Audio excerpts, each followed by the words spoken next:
حضرت معاذ بن جبل رضی اللہ تعالیٰ عنہ فرماتے ہیں حضور نے ہم سے 10 باتوں کا عہد لیا۔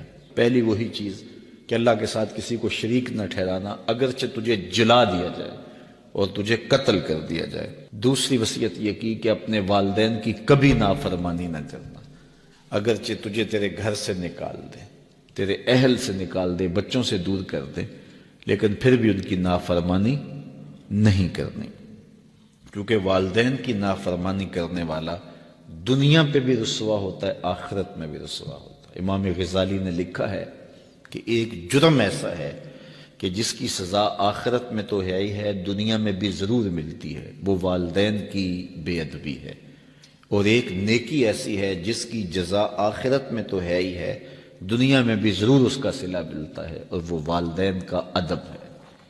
اس شخص پہ نشان لگا لیں جو والدین کا بے ادب ہے، آپ اس کو ذلیل و رسوا ہوتا ضرور دیکھیں گے، اور اس شخص پہ بھی نشان لگا لیں جو والدین کا مؤدب ہے، فرما بردار ہے، اس کی پگڑی کا کلس کبھی نیچا ہوتا نہیں دیکھیں گے آپ۔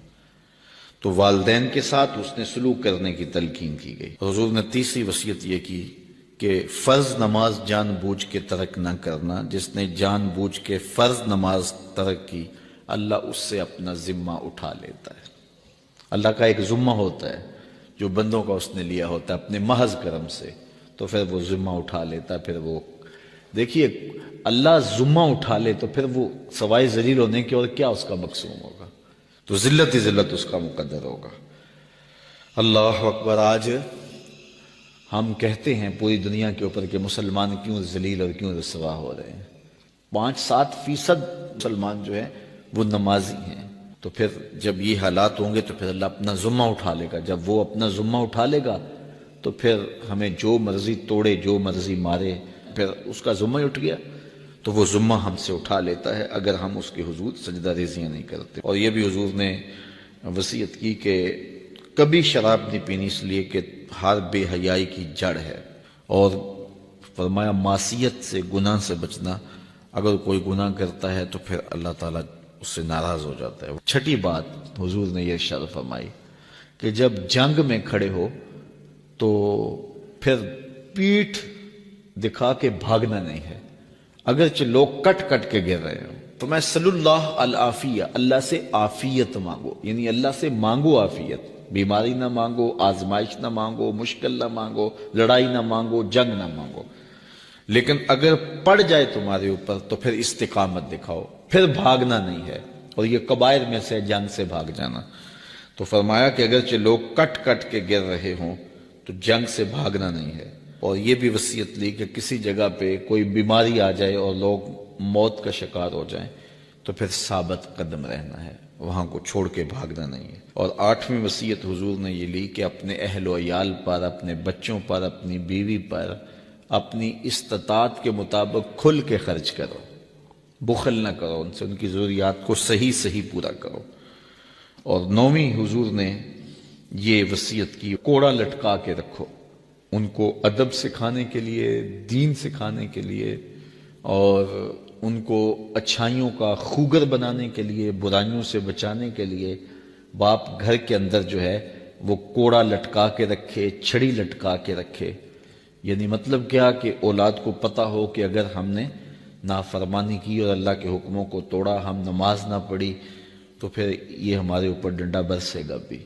تو ان کو جو ہے وہ اس طرح ان کے اوپر جو ہے یہ پریشر رکھو۔ اور 10ویں وصیت یہ کی کہ ان کے سینے میں اللہ کا خوف، اللہ کی خشیت پیدا ہونی چاہیے۔ جس سینے میں اللہ کی خشیت ہوتی ہے اس سینے میں کسی اور کا ڈر نہیں ہوتا۔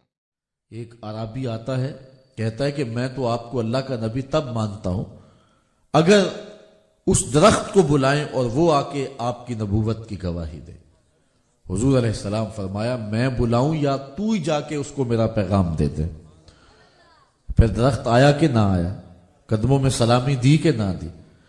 ایک شخص نے کہا میں تو تب مانوں گا اگر کھجور کا یہ پکا ہوا گچھا شاخ سے ٹوٹ کے آپ کی نبوت اور رسالت کی گواہی دے۔ حضور فرمایا تب تو مان لے گا؟ اس نے کہا انکار کی گنجائش نہیں رہے گی۔ حضور اشارہ کرتے ہیں، گچھا ٹوٹ کے حضور کی جھولی میں آ گرتا ہے، وہ حضور پر ایمان لے آتا ہے، اب کام ہو گیا، حضور گچھے سے مخاطب ہو کے کہتے ہیں اب واپس جا کے لگ بھی جا. اگر چاند توڑنا جانتے ہیں تو جوڑنا بھی جانتے ہیں، گچھا اتارنا چاہتے ہیں تو واپس بھیجنا بھی جانتے ہیں. یہ اللہ نے اختیار دیا ہے، یہ شان عطا کی ہے. تو اللہ تعالیٰ نے اپنے محبوب علیہ السلام کو جو عظمتیں دی ہیں ان کا اگر بیان کریں گے تو اولاد کے سینے میں حضور علیہ السلام کے پیار کی جوت روشن ہوگی. تو اپنی اولاد کو حضور کا پیار سکھا کے جانا ہے، کثرت سے حضور کا ذکر، درود و سلام کی کثرت، فضائل و مناقب کا بیان کرنا، حضور کی اطاعت کی طرف اپنی اولاد کو بلانا، اور حضور علیہ السلام کی تعظیم و اجلال ان کے سینے میں پیدا کرنے سے حضور علیہ السلام کے لیے محبت کے جذبات سینوں میں موجزن ہوں گے. میری خوش قسمتی کہ میں حضور کا امت ہوں، ساری زندگی اس کا شکریہ ادا کرتا رہوں تو حق شکر ادا. ہم حضور کے امتی، نبی انتظار کرتے رہے، نبی منتظر رہے. حضرت خلیل اللہ کی بارگاہ میں پکار رہے ہیں، ربنا وابعث فیہم رسولا، مالک رسول بھیج دے. کوئی کہتا ہے لیسا بفظ ولا بغلظ، وہ ترشرو نہیں ہوگا، سخت مزاج نہیں ہوگا، ماتھے پہ شکنے لانے والا نہیں ہوگا، وہ پیار بانٹنے والا ہوگا. بس وہ آیا چاہ رہا ہو. حضرت عیسیٰ نے تو نام بھی بتا دیا، مبشرم برسول یاتی من بعد اسمہ احمد. لوگوں میں جا رہا ہوں، چلو نام بھی بتا دیتا ہوں، میرے بعد جو آنے والا اس کا نام احمد ہوگا. نبی انتظار کرتے رہے، 12 نبیوں نے انتظار کیا حضور کی امت میں ہونے کے لیے، تمنا کی. نستورہ راہب انتظار کرتا رہا، بحیرہ راہب انتظار کرتا رہا. شب ہجر کی سختیاں کوئی اس سے جا کے پوچھے، تیری راہ تکتے تکتے جسے صبح ہو گئی.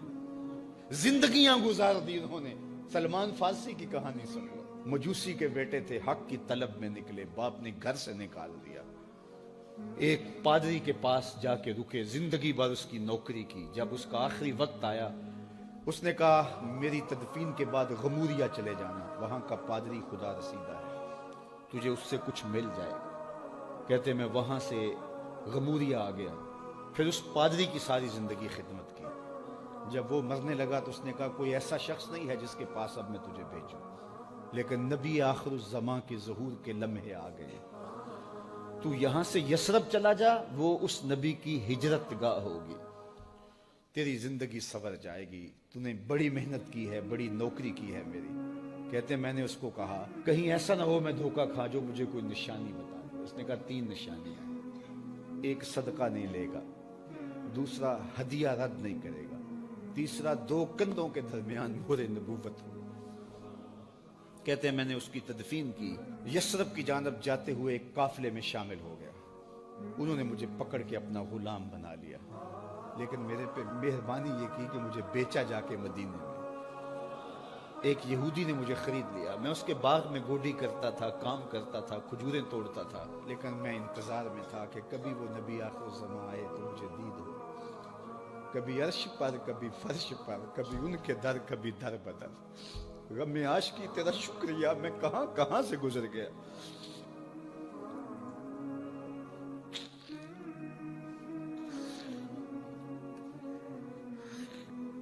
کہتے ہیں ایک دن میں اپنے باغ میں کھجوریں توڑ رہا تھا کہ ہواؤں میں مستی پیدا ہو گئی اور ہر سمت سے طلع البدر علینا کی صدائیں گونجنے لگی. میں سمجھ گیا کہ وہ لمحے آ گئے. میں نے چھلانگ لگا دی اور دوڑ پڑا. میرے آقا نے سمجھا شاید غلام بھاگ گیا، اس نے دوڑ کے مجھے پکڑ لیا. میں نے اس کو کہا کہ میں نوکر تیرا ہی ہوں، لیکن دل نوکر کسی اور کا ہے. میں بھاگوں گا نہیں، مجھے جانے دے. میں کچھ کھجوریں لے گیا تھا صدقے کی نیت سے، جا کے حضور کو پیش کی. آقا کریم نے فرمایا ہم نبی صدقہ نہیں لیتے. کہتے ہیں نشانی ایک پوری ہوگی. کہتے ہیں کہ میں کچھ دنوں کے بعد اور کھجوریں لے گیا اور میری نیت ہدیہ کی تھی. میں نے پیش کی، حضور نے قبول فرما لی.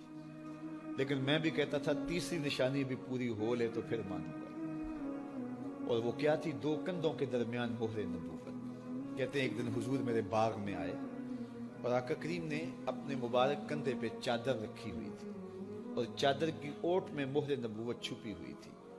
اور میں پیچھے ہو کے دیکھتا تھا اور میری آرزو یہ تھی کہ کوئی تیز جھونکا ہوا کا آئے اور چادر ہٹ جائے اور میں مہر نبوت کی زیارت کر لوں.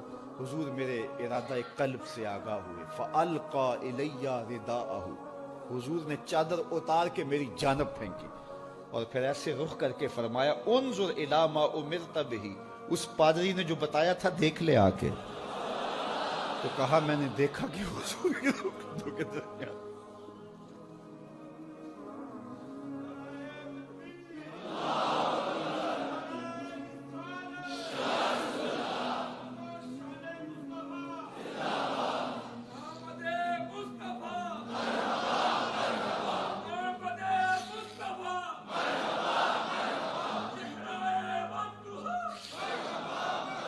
شب ہجر کی سختیاں کوئی اس سے جا کے پوچھے، تیری راہ تکتے تکتے جسے صبح ہو گئی۔ ہم نے تو کوئی انتظار نہیں کیا نا، ہم نے تو کوئی دکھ نہیں سہا، ہم سوئے تھے مقدر جاگ اٹھے۔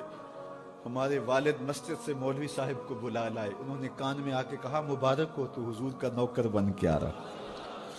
میرے والد گرامی ایک شعر جھوم کے پڑھا کرتے تھے، محمد جانے جانا ہے پیغمبر ہو تو ایسا ہو، رسولوں کی بشارت سے مبشر ہو تو ایسا ہو، امر توقیر کا سب کو موقر ہو تو ایسا ہو، کیا ہم کو غلام ان کا مقدر ہو تو ایسا ہو۔